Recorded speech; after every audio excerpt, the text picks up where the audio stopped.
অকটেনের বদলে পরীক্ষামূলকভাবে এলপিজি দিয়ে চলছে মোটরসাইকেল। মাত্র ১০০ টাকার গ্যাসে চলা যাচ্ছে ১০০ কিলোমিটারেরও বেশি পথ। ফলে খরচ কম হওয়ায় এলপিজিতে রূপান্তরে ঝুঁকছে অনেকে। লক্ষ্মীপুর প্রতিনিধি শাকের মোহাম্মদ রাসেলের পাঠানো তথ্য ছবিতে ডেস্ক রিপোর্ট।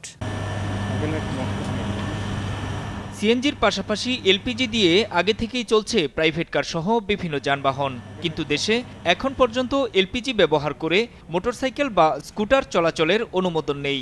তবে এরই মধ্যে দেশের কোথাও কোথাও ব্যক্তি উদ্যোগে মোটরসাইকেলে এলপিজি কনভার্সন করে চালানো হচ্ছে পরীক্ষামূলকভাবে।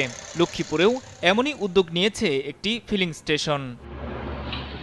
পুরো প্রক্রিয়া সম্পন্ন করতে খরচ হয় ১৫,০০০ টাকার মতো, জানান উদ্যোক্তারা। এটি অনিরাপদ নয় বলেও দাবি তাদের। যখন তেলে চালাবে তখন তেলে চাবি অন করে দিয়ে এলপিজি অফ থাকবে, আর যখন এলপিজি চালাইতে হবে তখন তেলে চাবি টোটালি বন্ধ করে কার্বোরেটরে একটা তেল থাকে ওই তেল পুরো তেল শেষ করা ছাড়া গ্যাসে চলবে না। অনেকে মনে করতে পারে যে হয়তোবা এই গ্যাসটা কনভার্সন করে গ্যাস দিয়ে বাইক চালালে দুর্ঘটনা ঘটতে পারে। আসলে এটা সম্পূর্ণ ভুল ধারণা। আমি আপনাদেরকে জানিয়ে রাখি এটা সম্পূর্ণ সেফ এবং নিরাপদ।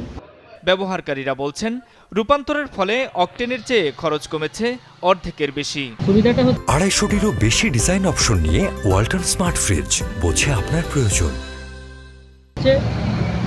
১৪০ টাকার তেলে আমি মাইলেজ পাচ্ছি ৬০ কিলো, আর আমি ৬৫ টাকার এলপিজিতে পাচ্ছি ৬০ কিলো। আমাদের যখন এলপিজি মোটরসাইকেলের কনভার্সন শুরু হয়েছে তখন আমাদের সিএনজি থেকে এলপিজির মোটরসাইকেলগুলো বেশি বাড়তি হচ্ছে।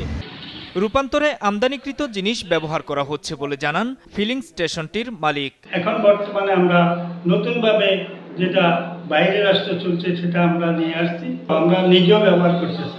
এতে অনেকে যথেষ্ট উপকৃত হচ্ছে, সাশ্রয় পাচ্ছে, যথেষ্ট প্রায় 50% সাশ্রয় পাচ্ছে তেলে। গত মাসে ভারতের তামিলনাড়ুর একটি প্রতিষ্ঠানকে স্কুটারে এলপিজি কিট স্থাপনের অনুমোদন দেওয়া হয়েছে। তবে এটির সম্ভাব্যতা নিয়ে এখনও গবেষণা চালিয়ে যাচ্ছে বিশ্বের বিভিন্ন প্রতিষ্ঠান। মাছরাঙা নিউজ ডেস্ক।